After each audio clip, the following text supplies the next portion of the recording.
dalam Islam kan boleh gitu. Betul sih, benar. Hutang itu kan salah satu alternatif. Kalau yang penting kan kita punya aset, caranya ada dua. Kalau nggak punya sendiri, berhutang. Artinya kan bisa jadi pilihan dong Bu kalau berhutang. Setiap keputusan keuangan itu harus jadi solusi. Jadi kalaupun kita berhutang harus jadi solusi, bukan jadi tambah masalah gitu. Masalahnya sekarang berhutang jadi tambah masalah, bukan solusi. Jadi harus cerdas juga, cerdik juga melihat ini solusi atau masalah. Alternatif. Jadi nggak solusi lah minjem online yang ilegal itu, karena banyak sekali mudaratnya dibanding manfaatnya. Manfaatnya emang ada Bu? Ada ya. Namanya. Ya, Assalamualaikum warahmatullahi wabarakatuh. Halo guys, selamat sore, bertemu lagi dengan kita di podcast A Day with Alumni. Pada kesempatan kali ini bersama dengan saya Fatia Syafaizati dan teman saya Romaisa Zaizi Farauda. Dan pada kesempatan kali ini di podcast A Day with Alumni kita kedatangan tamu spesial nih guys, dari alumni KCSF juga. Ada dosen kita, dosen yang terhormat Ibu Ai Nurbaina. Bagaimana kabarnya Ibu? Alhamdulillah, terima kasih. Sapa rumah sehat juga. Alhamdulillah. Ya Bu, jadi pada kesempatan kali ini karena judulnya podcast A Day with Alumni, jadi kita ngundang Ibu sebagai alumni KCSF buat kita sharing-sharing, ngobrol-ngobrol nih Bu, tentang topik-topik yang lagi hangat ya Iya, yang lagi hangat, yang lagi viral-viralnya nih kalau zaman sekarang mah gitu. Kalau boleh tahu, Ibu alumni ISEF itu angkatan berapa ya Ibu? Ya, saya alumni angkatan 2002. Oh, Sekarang 2023, Miss 21 tahun yang lalu. Oh iya. Waduh, kalian dadak. kita belum lahir belum lahir. Iya, 2002 kita angkatan kedua. Oh iya. Departemen apa Ibu kalau boleh tahu? Seingat saya, dulu saya departemen kajian. Oh. Jadi yang arrange kita punya kajian rutin ya. Bisa masih ada sekarang. Masih ada. Gitu. Ya, kalau kita dari staff public relation, dan kebetulan ini kita collab sama departemen kominfo. Oke, bagus ya agendanya. Iya. Ini perdana ya? Enggak, sebelumnya udah ada, sebelumnya udah pernah, cuman ini kita lanjutkan lagi. Jadi Lanjutkan. biar silaturahim antara kita anak baru dengan alumni yang lama kita Saling terhubung. karena kita bikin podcast bareng gitu. Biar visinya sama ya. Iya. Semangatnya. Ya, kalau boleh tahu latar belakang sekolah Ibu, kan sudah kita ketahui teman-teman bahwa Ibu ini S3 yang Masya Allahnya itu beasiswa guys dari Kemenang. Kalau boleh tahu Ibu S3 di mana Ibu dan jurusan apa? Dari S1-nya juga boleh Iya, biar kita jadi motivasi juga Iya. nih sebagai para kader ISEF ya guys. Iya. Semangat terus guys. Oh iya, oke. Nah, kenapa saya juga merasa blessing ya, alhamdulillah, bersyukur sekali bergabung sama ISEF. Karena tadi saya masuk ISEF itu sejak mungkin mahasiswa baru. Memang dulu ISEF itu ada sebelum BEM, bahkan di SEDI ya, kampus kita. Kalau di kelas mungkin kita terbatas waktunya, kita mau mendalami tentang materi tertentu, kita butuh ruang kan buat belajar lagi. Nah itu didahuluin sama senior-senior yang ada di ISEF buat bikin kajian-kajian. Ya itu worth it banget, itu bermanfaat banget buat saya. Kebetulan sebenarnya alhamdulillah Allah mengizinkan waktu saya S1 itu di SEBI yang dapat beasiswa reguler itu cuma satu. Ya kan itu saya. Alhamdulillah. Dan satu lagi itu yang kelas 1, dulu ada kelas 1 ya, kelas karyawan. 1. Jadi agak susah dulu mau dapat beasiswa di SEBI ya. Kalau sekarang hampir dominan Iya, beasiswa. alhamdulillah beasiswa. Alhamdulillah luar biasa. Nah, itu S1 saya. Berbekal punya teman-teman dan lingkungan yang baik di ISEF ya. Kemudian minat untuk mendalami ekonomi syariah itu saya lulus 2006. Dulu belum ada ketentuan 3,5 tahun harus lulus ya. Iya. Jadi dulu paling cepat 4 tahun, hampir 4 tahun selesai 2006, 2007 diminta buat ngajar di SEBI kan. 2008-nya lanjut S2 di Paramadina. Alhamdulillah itu juga beasiswa full. Jadi free juga tinggal kuliah doang. Alhamdulillah. Dan dulu dibantu banyak banget yang bantu untuk kuliah S2. Ada Pak Aziz juga senior di ISEF ya. Beliau angkatan pertama di ISEF Pak Aziz. 2010 saya selesai, jadi 2 tahun kuliah di Paramadina, ngambil Magister Business Ekonomi, Bisnis dan Keuangan Islam. 2010 baru 2016 lanjut S3 di UIN juga. Alhamdulillah kalau S3-nya lebih enak lagi, tadi kuliah gratis, setiap bulannya juga masuk rekening lah buat living cost, dan itu lumayan gede sih kalau menurut saya buat tahun itu ya, yang ya setara UMR lah, jadi orang gaji gitu. Dikasih uangnya setara UMR ya Bu? Lumayan ya Bu, kita sebagai mahasiswa banget, jadi udah tinggal Belajar belajar aja yang serius gitu. belajar aja yang serius gitu. Itu alhamdulillah 2016 masuk, 2017 selesai 3 tahun, 2019 sudah selesai. Ya udah, seperti itu aja sih. Jadi, kayaknya ini kembali lagi ke Sebi. Keberkahan saya gabung sama orang-orang baik di Isa juga di Sebi, masya Allah semuanya luar biasa. Jadi kampus kita mungkin kecil, mungil gitu ya, tapi alhamdulillah punya dampak juga, kontribusi. Jadi kita, kalau saya juga sudah punya ini ya, jaringan nasional di Sebi gitu, ekonomi syariah, di lingkup ekonomi syariah. Jadi insya Allah ya, di dunia industri ekonomi syariah. Walaupun kampus kita mungkin ya ada di ujung Depok. Mungkin gak terlihat ya Bu ya? Tempatnya mungkin kecil tapi impactnya ya besar. Keberkahannya juga selalu dapat sih. ya. Ilmu yang tadi saya dapat itu juga berkah dari ya Allah, tulisnya dosen-dosennya tadi saya sharing, alhamdulillah. Jadi ilmunya tuh nyampe masih mudah-mudahan Allah kasih juga keberkahan alasan keberkahan. Oke nih Bu, tentang ekonomi Islam, apalagi Ibu kan udah S1, S2, S3 ekonomi gitu, ekonomi Islam. Sekarang kita pengen ngebahas topiknya lagi marak terjadi, apalagi di kalangan kita nih Bu, kalangan anak muda. Tentang apa sih? Tentang pinjol Bu, yang lagi viral-viralnya itu bahasa kita pinjol gitu. Ya. Iya. Kalau bahasanya apa? Ikan gurame, ikan gabus gitu ya. Ada tuh ikan bawal apa katanya? Dimakan tikus gitu ya, kata orang anak sekarang. Dikit-dikit pinjam 100. Iya, dulu 100. Ya, silaturahim tidak terputus, adakah 100 gitu ya Bu ya? Iya, kalau 100-nya ada pinjam online. Nah, itu kenapa ya? Kalau boleh tahu nih, menurut Ibu tanggapan Ibu tentang kasus yang sedang marak-maraknya akan terjadinya peminjaman online, itu tanggapan Ibu seperti apa di zaman zilenial sekarang? Ya betul, sekarang kan zamannya serba mudah ya. Kalau dulu mungkin kita mau minjam mesti malu, mesti datengin orangnya. Sekarang pakai foto dan cekrek-cekrek udah selesai. Bahkan di handphone kita penawarannya luar biasa, 15 menit uang cair, atau cukup kirim cekrek sedetik langsung ditransfer gitu ya. Menggiurkan banget Bu, mereka ada lebih banyak gitu. Nominalnya juga nggak tanggung-tanggung. Iya, sebesar Apalagi itu. untuk anak-anak muda kan yang lagi sekalinya cair, bisa buat jalan-jalan, bahkan buatlah 1 bulan inilah have fun ya, healing lah dan sebagainya.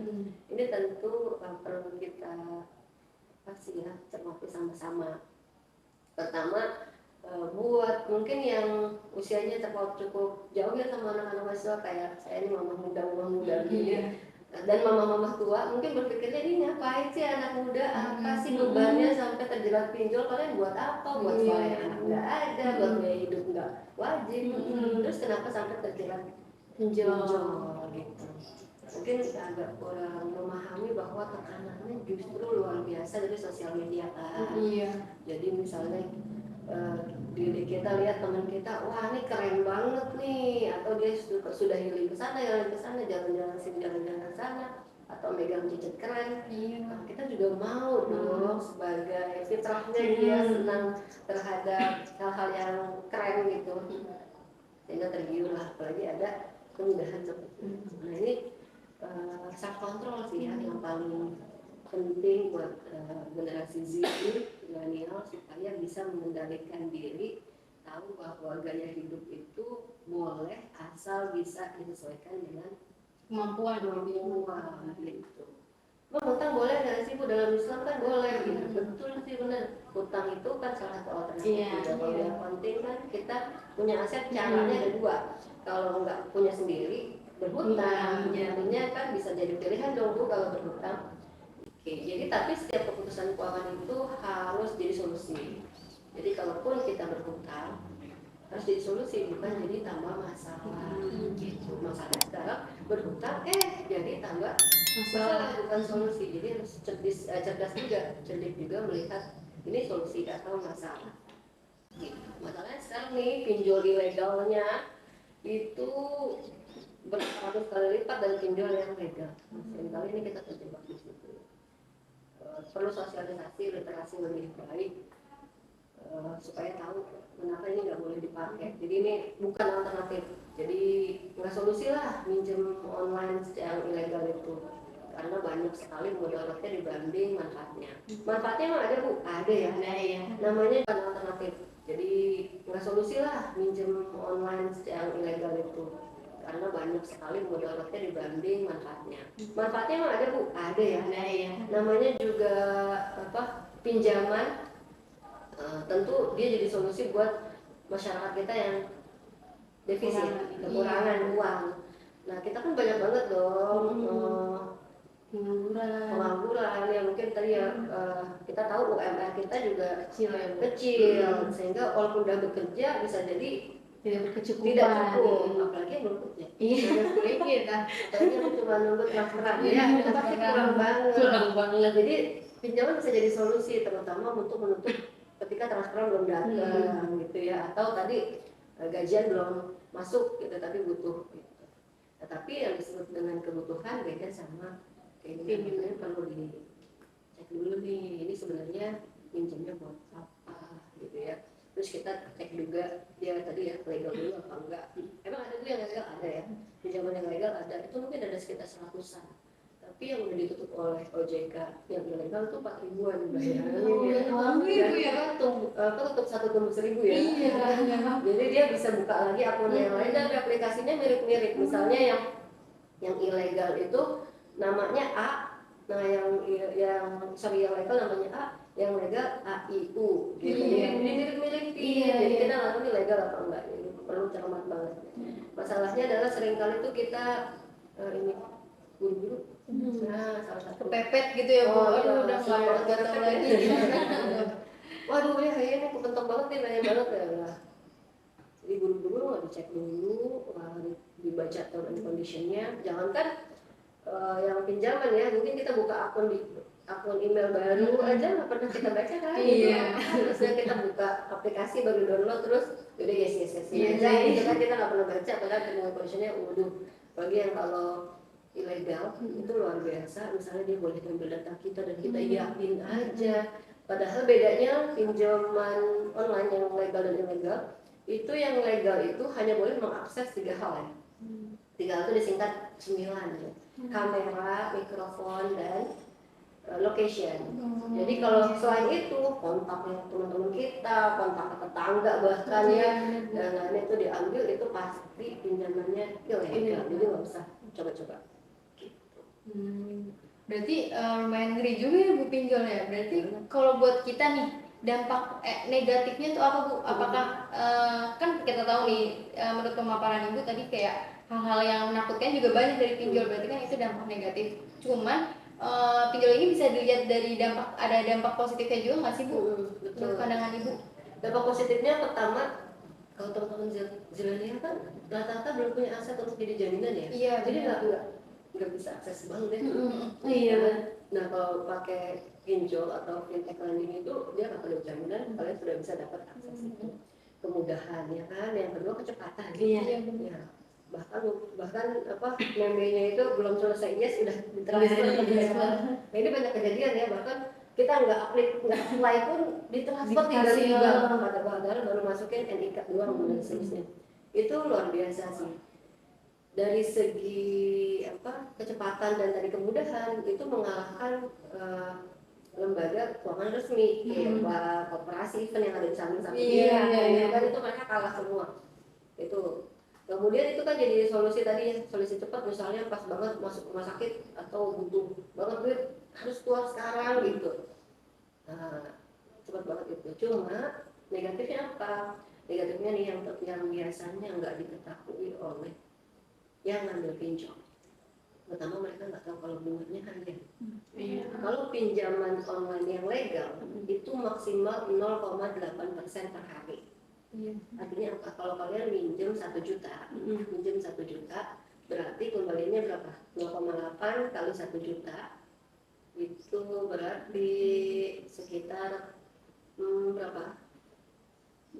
8.000 ya. Berarti kalian minjem 1 juta, kembalinya 1 juta, 8.000. Ini kecil banget kali ya. Iya benar. Itu yang legal. Tapi teman-teman tahu nggak itu tuh minjemnya kalian. Jadi dihitungnya kalau sekarang 1 juta, besok harus bayar 1.800.000. Nah, itu kalau Tidak. kembalinya besok. Kalau belum kembali sampai besoknya lagi, itu jadi berapa pinjamannya? 1.016.000. Oh, bukan gitu hitungnya. Jadi 1.008.000 dikali 0,8%. Oh, dikali lagi berarti dikali lagi. Jadi bunganya disebut compounding atau bunga berbunga. Jadi dikali seperti itu. Nah, ini makanya nanti jangan kaget misalnya minjemnya tadinya 2.500.000, tahu-tahu ya ada nih yang kasus ya ternyata tagihannya sampai 104 juta. Berawal dari 2 juta doang. Kaget dong. Masa sih sampai 2 juta, dari 2 juta sampai 1 juta lebih, ternyata nggak dibayar selama 2 tahun. Iya, bunganya Bayangin gede. dong, gedenya. Nah, kalau saya biasa ngisi pelatihan gitu ya, ngisi seminar gitu tentang pinjol, saya kasih Excelnya tuh. Ini cara ngitungnya kalau pakai Excel gimana caranya 2 juta jadi 100 juta itu. Kayak minjem 2 juta, motor diambil, rumah diambil, itu gara-gara bunga berbunga. Nah, karena bunganya tuh harian. Kalau yang legal itu dia ngasih kesempatan bunga berbunganya cuma sampai 90 hari, minus 3 bulan. 3 bulan nggak dibayar, kalian masuk blacklist, daftar hitam. Dan itu kalau buat milenial, kalau kalian punya masuk daftar blacklist, itu susah banget bakalan nyari kerjanya. Karena nanti itu data kalian tersebar. Kalau dia cari tuh pemberi kerja kalian nih siapa sih orangnya, keluar lah dia ada blacklist, pernah minjem nggak bayar gitu. Tapi nggak sampai dipermalukan ke seluruh kontak ya. Nanti kontaknya saya kasih, dia belum bayar, apalah bahkan ada yang kata-kata yang tidak baik di Indonesia yang bikin orang sampai depresi, mundur kan. Itu sampai segitu dampak negatifnya. Kenapa sampai ke segitu dampak negatifnya? Mereka menyerang begini, karena kalau pinjaman ilegal dia kan nggak punya kekuatan hukum. Jadi kalau bahasa ininya dia nggak bisa tagih kamu karena dia kantornya aja nggak jelas ada di mana. Iya benar. Salah satunya yang bisa bikin kamu tertekan adalah menekan kamu secara sosial. Karena kan kamu dapat dia juga dari media sosial, maka dia akan menekan kamu di dunia sosial. Jadi seluruh konektivitas sosial kamu akan dia ganggu. Jadi hukumannya hukuman sosial. Ya kalau kamu kuat, ya apa? Buka tembok lah, peduli gitu ya. Peduli atau ganti akun, ganti KTP, ganti apa, semuanya diganti. Ya bisa kali ya, katanya sih bisa ya. Tapi kita tahu bahwa usaha itu bakalan dikejar banget sampai meninggal ya. Kalau yang benar ya. Nah itu secara sosial kamu akan terganggu juga, akan tertekan juga. Yang nggak kuat secara sosial, jangankan karena hutang, ya kan, karena nyinyiran orang lain udah kepikiran, overthinking. Wah, makanya yang diserang adalah itu Sosial. Nah, kemarin tadi kan kita juga udah ngomongin ya tentang adanya pinjaman online yang ilegal gitu. Terus menurut Ibu kalau misalkan bagaimana sih dampak praktiknya kalau misalkan banyaknya lama-lama masyarakat zilenial yang terus terjerat akan adanya pinjaman online ilegal. Oke. Wah, ini kan bahaya banget. Iya. Sebenarnya sumber bahaya pertama dari sisi syariah, kebanyakan mereka berbasis bunga, artinya riba dong. Artinya makin banyak masyarakat kita yang terkena riba dosa jadi luar biasa. Sudah di luar kepala soal ini lah. Ini pertama, jadi harus dibilangin dong caranya gimana. Kalau bisa pemerintah nih segera detect tutup. Sebenarnya saya juga Kominfo yang bikinnya Kementerian Kominfo ini gimana caranya si akun-akun pinjol ini bisa dideteksi kemudian ditutup seperti akun-akun judi online atau akun pornografi. Iya, Setiap hari benar. ditotok-totok dan Kominfo. Karena ini juga lebih dahsyat ya. Dan dibayangin kita tahu banyak kasus bunuh diri, kasus depresi dan seterusnya yang aduh ini sebenarnya sama parahnya dengan pornografi. Ini harusnya diberantas. Iya, benar-benar. Gimana caranya ini nggak kejadian lagi gitu. Walaupun tadi ya karena situsnya kan online ya, dan kebanyakan yang saya tahu katanya itu nggak bisa discuss karena di luar negeri. Saat ini ditutup satu, ini muncul lagi. Ya tugas pemerintah lah buat supaya ngasih filter gimana caranya ini nggak diakses lagi sama masyarakat kita. Itu pertama. Yang kedua dari segi kitanya, artinya self control tadi kita harus punya pengendalian diri yang cukup kuat, sama seperti kita mungkin mengendalikan diri untuk nggak klik link-link yang tadi akses pornografi, judi online, yang sekarang juga mungkin kan jadi iklan. Iya. Saat kita nonton YouTube yang benar tidak juga ada link itu, kalau kita klik dan seterusnya. Itu juga kita harus self control kita juga yang baik. Terus kalau misalnya udah nggak sengaja misalnya ya, atau terjebak, ada kita pernah mungkin share fotokopi KTP atau apa yang seterusnya, itu juga kita harus mulai aware banget. Jadi nggak sembarangan ngasih data pribadi orang lain gitu. Jadi kita punya kewaspadaan tinggi karena itu tuh data-data yang penting lah, biasa bisa jadi dipakai orang senjata mereka. Berarti harus dari kitanya juga, bukan dari pemerintah, tapi kitanya juga yang harus bisa membentengi diri kita ya Bu ya. Awareness-nya gitu ya. Terus selain dampak yang tadi Bu, kira-kira nih kalau dari sudut pandang keuangan, kira-kira dampak dari pinjol ke keuangan, kondisi keuangan kita tuh gimana Bu? Ya, berarti kan kita kan masih generasi milenial yang baru tumbuh dewasa, yang masih kadang mengontrol duit aja nggak kepegang, yang satu udah habis aja. Ini lagi ikut pinjol, gimana nih Bu dampak buat keuangan kita? Iya. Nggak cara mengaturnya? Ya sebenarnya tadi ya masalah kebanyakan pertanyaan orang untuk anak-anak muda yang terjerat pinjol, masalah kamu apa sih sebenarnya gitu ya, sampai bisa terjerat pinjol itu. Transferan dari orang tua itu kan dikirim sama orang tua penuh perjuangan. Iya, memang itu bisa habis begitu saja ya, bukannya diatur dengan sebaik-baiknya, plus ditambah beban pinjol. Kita harus sering-sering melakukan namanya financial check up ya, cek keuangan. Jadi sebenarnya masalah keuangan, financial check up itu pentingnya buat apa? Buat tahu keuangan kita bermasalah apa enggak. Kita kayak sakit, kayak batuk ya, misalnya kita batuk, kita kan jarang banget saya kalau batuk-batuk udah tahu lagi sakit gitu. Tapi itu penting kita tahu bahwa kondisi kita lagi sakit. Ada orang yang nggak tahu kalau dia sakit. Misalnya udah tahu nih kondisinya, aduh kayaknya batuk nih, tapi tetap minum es gitu ya, atau kondisinya lagi nggak enak tapi maksa untuk tetap beraktivitas yang harusnya dia nggak lakuin. Nah, financial check up itu fungsinya buat tahu apakah pemasukannya bisa mengikuti pengeluarannya atau tidak. Kalaupun tidak cukup, berapa dan bagaimana cara mencukupinya. Jadi masalah keuangan itu satu, ketika pemasukan penghasilannya lebih kecil daripada pengeluarannya. Nah, solusinya dua, satu tambah pemasukannya, atau yang kedua kurangin pengeluarannya. Atau orang mencari penghasilan itu lebih susah daripada menahan pengeluaran. Oke, sekarang coba pengeluaran dulu kita evaluasi, mana sih yang kira-kira bikin jebol. Misalnya life factor, bahasa pokoknya life factor kamu apa? Misalnya suka banget minum es teh manis tiap siang yang cuma 3-4 ribu, tapi kalau dikalikan 30 hari wah lumayan juga ya, bisa beli buku gitu. Tapi pas mau beli buku akhirnya duitnya nggak ada, pakai pinjol atau tadi buat beli pulsa kan lebih penting juga karena buat beli data dan seterusnya, buat kerja tugas dan sebagainya gitu. Jadi itu kita harus lihat nih mana sih yang lebih prioritas. Jadi kalau bisa tadi lihat sektornya kita tahu, kemudian dana sektornya itu bisa kita invest deh. Misalnya teman-teman sekarang kan udah bisa buka aplikasi buat tabung Iya, buat benar. yang 10.000, 100.000 udah bisa kembali dari limit tadi teh manis itu gitu. Boleh beli teh manis setelah punya rekening di investasi tadi gitu. Boleh di situ masih ada sisanya.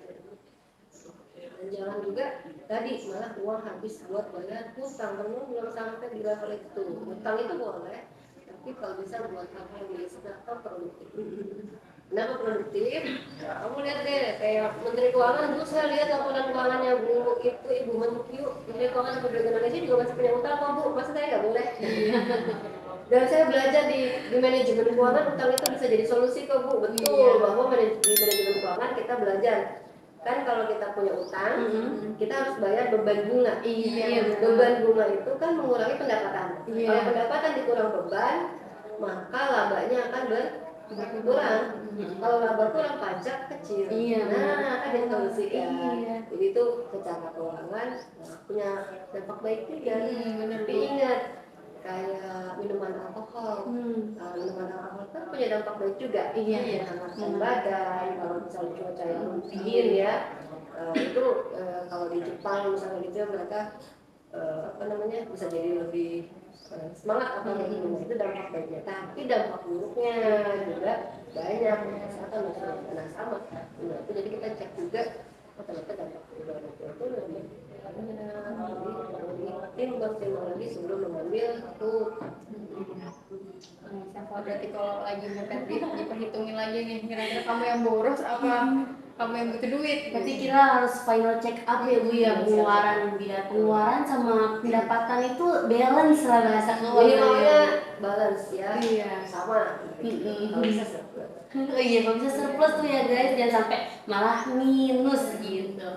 Kayak Bu, untuk pertanyaan selanjutnya, kalau menurut Ibu bagaimana tuh mengatasi? Kan sekarang tuh zilenial sekarang tuh banyak konsumtif ya Bu. Tadi kita udah bahas tuh kayak kita lagi nonton YouTube enak-enak baik, tapi malah iklannya kayak pinjam aja gini. Iya, itu menggiurkan banget kan ya Bu, apalagi kita yang pengangguran, yang pengen jalan-jalan mulu tuh anak zilenial sekarang. Nah, terlebih lagi dia situ ikutnya malah ilegal Bu. Itu bagaimana tuh bicara mengatasi? Iya, lalu dikit lagi nih nanti 12 check out katanya uang bisa dicari tapi diskon belum tentu ada lagi. Gitu kan. Ya itu jadi self control kita penting banget. Kenapa gini? Kalian masih muda, kalian itu masih panjang, jadi jangan di short ya. Jangan untuk nonton YouTube short. Nonton YouTube short pengennya hidupnya short aja juga. Pengen healing dan jalan-jalan langsung jalan gitu ya. Gimana tuh caranya? Udah gampang lah, kan nggak usah pakai punya kartu, udah pakai aplikasi yang ada di handphone aja udah langsung dapat. Bukan yang letter itu. Itu cuma berapa menit langsung cair. Nah itu kan jebakan banget. Nah boleh nggak sih Bu coba kita cek dulu deh prioritasnya. Hidup kamu tuh udah masuk ke prioritas itu atau belum? Nah cek prioritas buat anak muda itu penting banget ya. Jadi sebelum kamu investasi tadi usaha kamu segala macam investasi dulu isi kepala. Jadi kamu tahu hidup kamu nih mau kayak gimana 1 sampai 3 tahun ke depan. Kalau teman-teman semester siapa nih semester 3 ya? Iya sama. Semester 3 aja 3 tahun lagi kamu kan mau lulus. Habis lulus kamu mau ngapain? Misalnya mau bikin usaha itu kan butuh di range dari sekarang. Butuh modal berapa sih? Atau apa aja yang harus aku lakuin? Aku harus belajar apa? Pelatihannya berapa? Bayar berapa? Itu kamu persiapin. Artinya kayak kita bikin bukuan gitu loh. Kita bikin dulu agenda kamu tahun ini aku mau gini. Kamu bikin tuh. Itu ada nggak masalah keuangannya? Jadi misalnya, ternyata aku baru mencapai itu, aku butuh dana ini loh, disiapin. Jadi ada hidup life planning kamu punya persiapan hidup yang matang.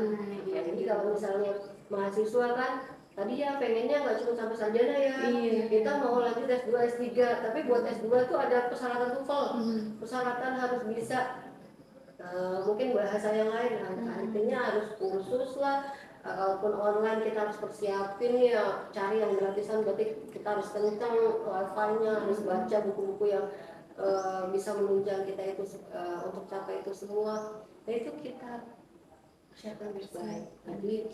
Jadi planner lah, jadi kita rencana supaya tadi hidup kita tuh nggak banyak kan short dadakan ya. Jadi yang boleh dadakan cuma tahu bulat ya.